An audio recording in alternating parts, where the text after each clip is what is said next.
ఎన్నికల commission BJP కనుసన్నల్లో నడుస్తుందన్నారు బీఆర్ఎస్ వర్కింగ్ ప్రెసిడెంట్ కేటీఆర్. మత విద్వేషాలు రెచ్చగొడుతున్న మోదీ, అమిత్ షాలపై ఎందుకు చర్యలు తీసుకోవటం లేదని ఈసీని ప్రశ్నించారు. బీజేపీ సోషల్ మీడియాలో ముస్లింలపై విషం చిమ్ముతున్న చర్యలేవని కేటీఆర్ నిలదీశారు.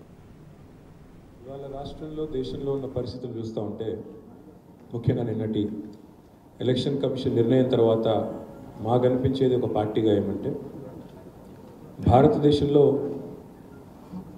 ప్రస్తుత కేంద్ర ప్రభుత్వం వారు తీసుకున్న నిర్ణయాలు దానికి అనుగుణంగా జరిగిన అపాయింట్మెంట్లు స్వయం ప్రతిపత్తి కలిగిన సంస్థలను కూడా తమ గుప్పిట్లో పెట్టుకొని ఆటాడిస్తున్న వైనం మళ్ళీ ఒకసారి ప్రజల ముందు స్పష్టంగా బయటపడ్డది. కేంద్ర దర్యాప్తు సంస్థలే కాదు, ఈరోజు చివరికి ఎన్నికల కమిషన్ కూడా నేను స్పష్టంగా ఆరోపిస్తున్నాను. ఇందులో మొహమాటం లేదు, ఏమీ లేదు. ఎన్నికల కమిషన్ అచ్చంగా బీజేపీ కనుసన్నలో నడుస్తోంది. ఇందులో మాకు ఎలాంటి రెండో ఆలోచన కానీ రెండో అభిప్రాయం కానీ లేదు. ఎందుకంటే ఇవాళ భారతదేశంలో ఎట్లాంటి పరిస్థితి ఉందంటే బీజేపీ వాళ్ళు జాతుల ఆధారంగా, మతాల ఆధారంగా స్వయంగా ప్రధానమంత్రి, స్వయంగా కేంద్ర హోంశాఖ మంత్రి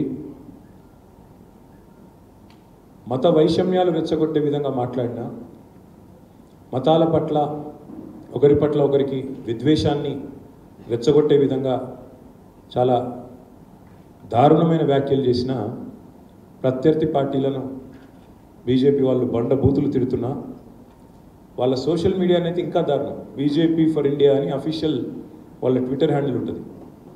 అందులో మొత్తం ముస్లిం సోదరులందరి మీద విషం చిమ్ముతూ, విషం జల్లుతూ డైరెక్ట్గా వాళ్ళ సోషల్ మీడియాలో విషయం చిమ్ముతూ ప్రచారం చేస్తూ ఉన్నారు. కానీ ఒక్కటంటే ఒక్క చర్య లేదు. నరేంద్ర మోడీ గారు మొన్న చాలా దారుణంగా మాట్లాడుతూ ఈ దేశంలో ముస్లింలే ఎక్కువ పిల్లలు కంటారని, రేపటి రోజున ఒకవేళ బీజేపీ కాకుండా ఇంకా వేరే వారు అధికారంలోకి వస్తే వారు దేశ సంపదను ఎక్కువ పిల్లలు కలిగిన ముస్లింలకే దోచిపెడతారు, పంచిపెడతారని ఇష్టారీతిన వ్యాఖ్యానాలు చేస్తే దాదాపు 20,000 పైచిలకు ఈ దేశ పౌరులు భారత ఎన్నికల కమిషన్కు ఈమెయిల్ ద్వారా కంప్లైంట్ చేయడం జరిగింది. కానీ ఎన్నికల కమిషన్ ఏం చేసింది?